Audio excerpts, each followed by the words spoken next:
A lot of the times, my sense of self feels like a house, and I can go outside of that house, but I'm kind of only expected to go outside of my house for specific activities, or to retrieve necessities, and then I'm supposed to return.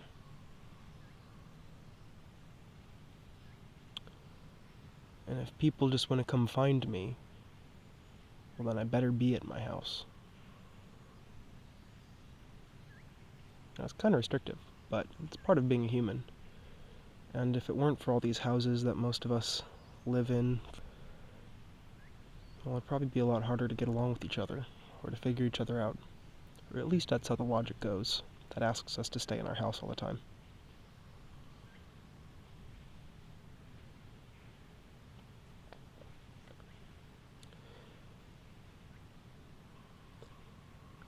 Sometimes, for one reason or another, you can't live in your house anymore. You've got to move, or sell it, or tear it down and build a new one. Maybe something else destroys it for you, and you're left without much choice at all except to find something new.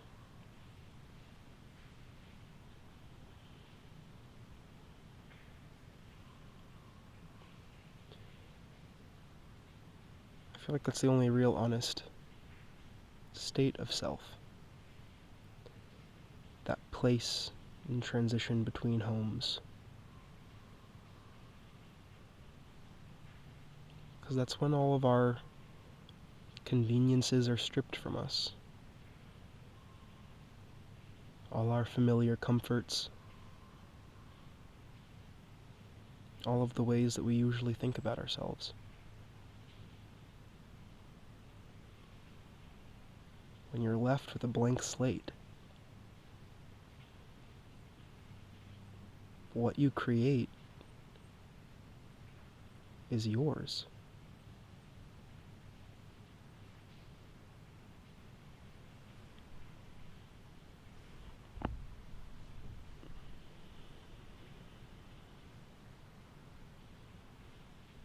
And it's one thing to create something. It's another thing to be aware that you're creating something you need.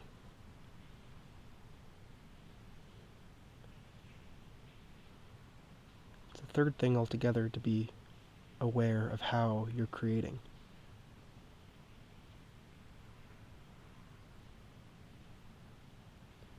When you're outside of your habits, you can kind of lose a frame of reference.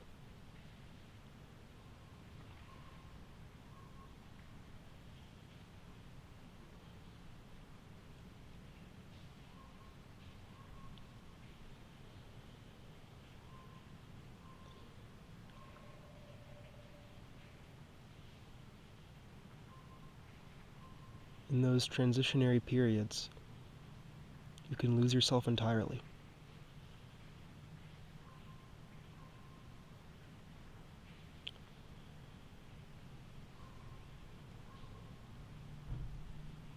And when you're in that, it's hard to believe that you can find your way back. Or even just find your way out of the predicament that you find yourself in.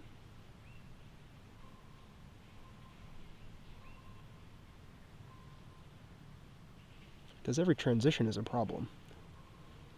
It threatens to upend the things that are familiar and desirable to return to, and put you in a vulnerable place where you might accept things as necessities that aren't really.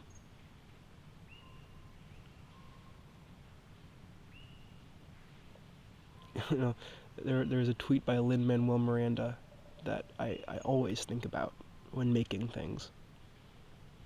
And it was a tweet about how the tweets of his that always did best with the algorithm, or with retweets and comments, were the tweets that he wrote to himself.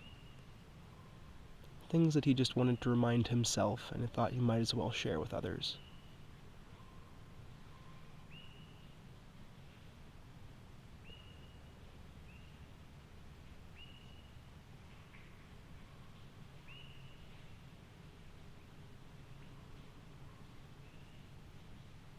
we are the things that we know most intimately in the world, whether we like the way we know ourselves or not, whether we trust the way we know ourselves or not.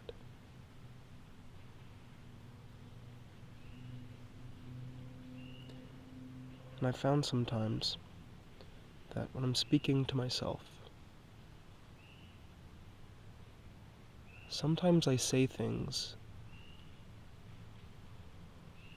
that resonate beyond the transitions.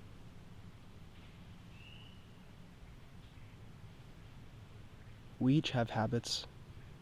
We each have ways in which we behave, things that are routine and almost unconscious or fully unconscious, and things which are intentional,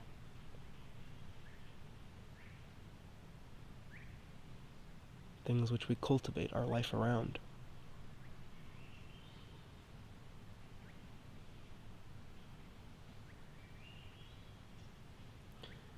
And these are the things that change through those transitions.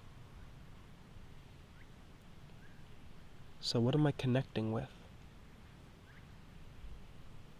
When I hear something that I said 5 Connors ago, and it hits me somewhere that I can't speak to,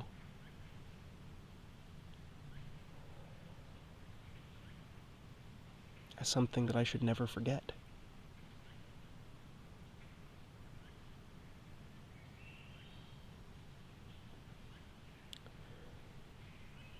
I chase that vulnerability.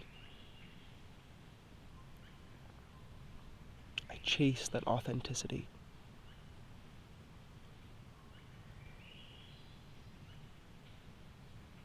I chase its tail.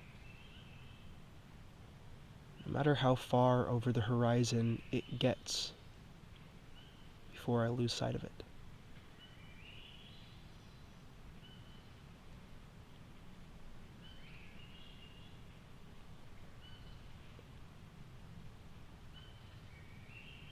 I assume that I will go through another transitionary period in the future.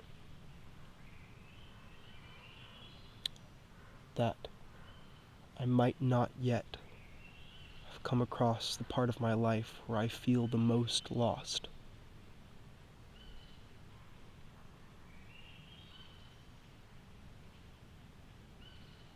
And that's okay.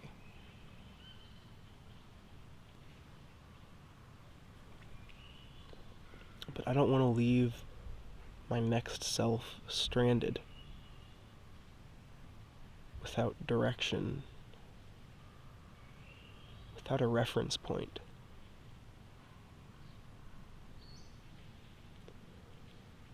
Without something to guide them through what they've thought.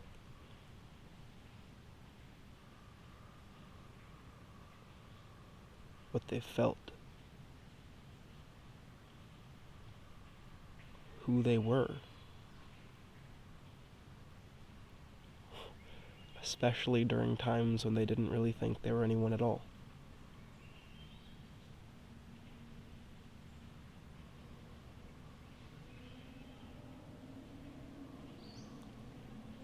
I feel like I've been in a transitionary period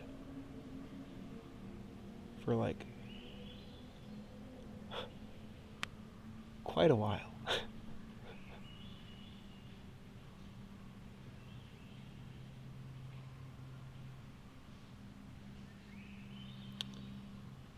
And I don't know who I am.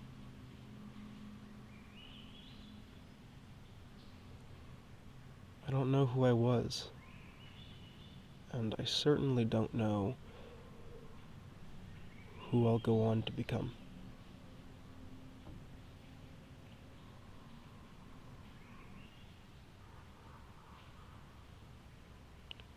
So I'm starting there.